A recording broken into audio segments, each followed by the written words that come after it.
Hi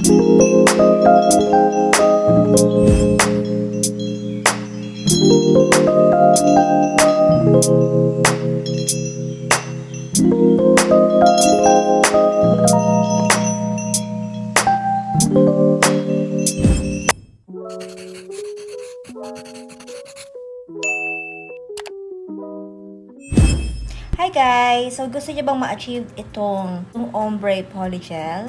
Hindi niyo na kailangan pumunta sa nail salon at gumasa sa 1,500 para lang sa ganitong polygel. Ikaw, kayang-kaya mo itong gawin at abot kayang halaga pa.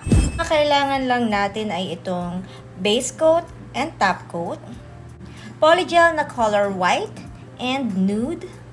Kailangan din natin ng nail file, fake nails, solution or alcohol, so brush, at itong mini UV LED. Lahat ng mga yan po ay mabibili nyo sa Shopee. Lalagay ko yan sa description box kung saan nyo mabibili. Napakamurang halaga lang po guys. Okay, so let's get started. First off ay ini-nail file lang natin para mas mabilis kumapit ang base coat at para mas maganda ang kapit ng polygel. Mas okay if ipe-prep nyo pa itong inyong nails and lalagyan siya ng primer para mas mapangalagaan itong ating nails sa polygel. So, pero hindi ako nakabili ng primer guys at ng pang-prep. So, una natin ilalagay ay itong base coat.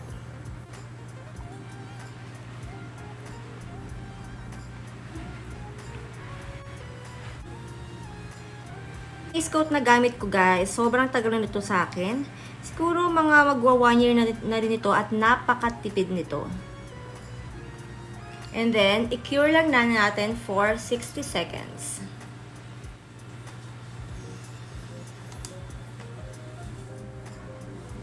And then, punasan natin ng may alcohol. Para hindi siya ganun ka-sticky. Okay. So, ito yung gagamitin natin. Yan. So, yan yung mga kailangan natin. So, next po ay kukuhanin natin itong pang-thumb. And then, gagamit tayo nitong color white. Ilagay lang natin dito sa medyo taas. Nang sakto lang. Yan. And then, dip natin itong brush natin sa alcohol. Tapos guys, punasan natin kasi hindi to dapat masyadong basa ng alcohol. Para mas maganda kapag kinir natin siya.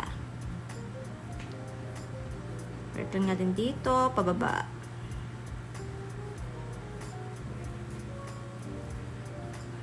Okay. So, wag masyadong makapal. Yung tama lang. And then, i-drag natin pababa dito. Yan. Yan. So, kailangan tingnan din natin tong kabilang side kung okay siya. So, dapat mas manipis itong nasa dulo, guys.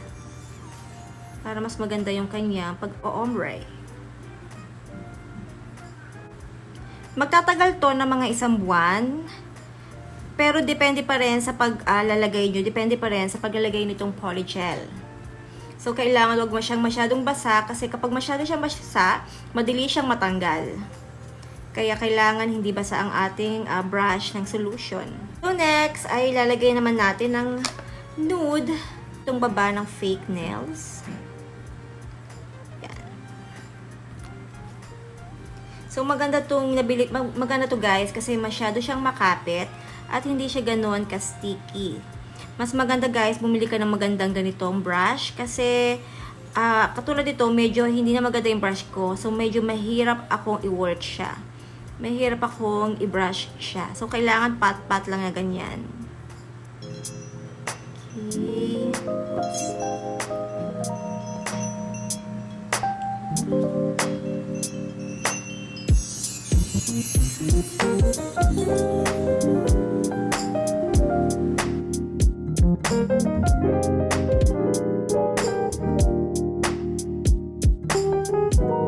So, tingnan mo din tong kabila kung okay na sa'yo. Diba guys? So, kita mo na mukhang ombre na siya. Diba? So, ayusin mo na lang to na kailangan hindi siya ganon kakapal.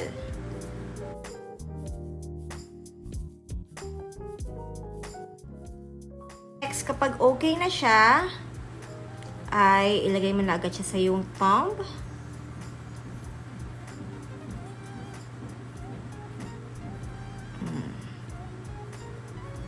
Linisin mo lang yung air, kapag may sumobra, linisin mo lang siya. And then, tingnan mo yung kabilang side. Ayos na. Then next, i-cure na natin for 60 seconds. And then, sa kabila naman. Okay. Next, tanggalin na natin para makita na kung ano yung itsura. Yay! Look at that. Perfect. So guys, it's up to you kung gusto mo siyang putulan or gusto mo ganyang kahaba. Pero ko syempre, puputulan ko to kasi ang hirap ng medyo mahaba ang aking kuko. Yan. Next, i-nail file lang natin.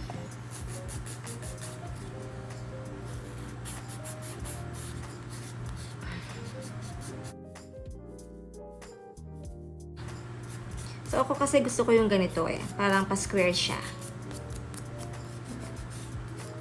So, kabila. So, perfect yung kabila natin, guys. Hindi siya makapal. At hindi rin siya ganun sobrang nipis, as you can see. Yan. Okay. So, after nyan, ay punasan natin ng may alcohol. Yehey! Okay, so ito yung itsura ng ating first, guys. 'Di ba? Sobrang kita nyo na, ombre na siya, napakaganda. Actually, mas maganda 'tong pagkakagawa ko dito kaysa dito.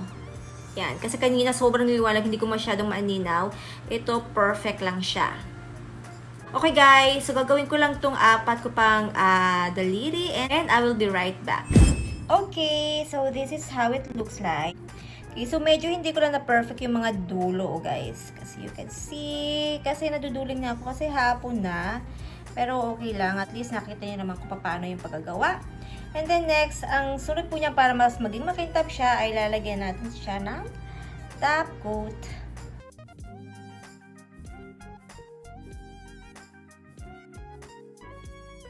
And then, cure lang natin ng 60 seconds.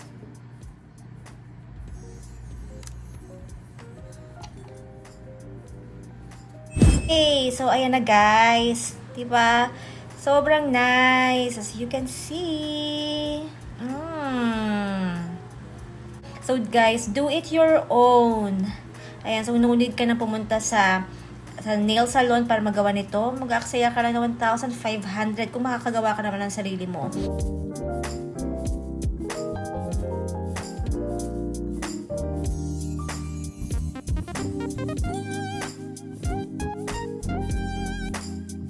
Okay guys, so that's it for today's video. I hope somehow nakapag-share ako sa inyo ng magandang tutorial. And thank you for watching and I will see you on my next video. Bye!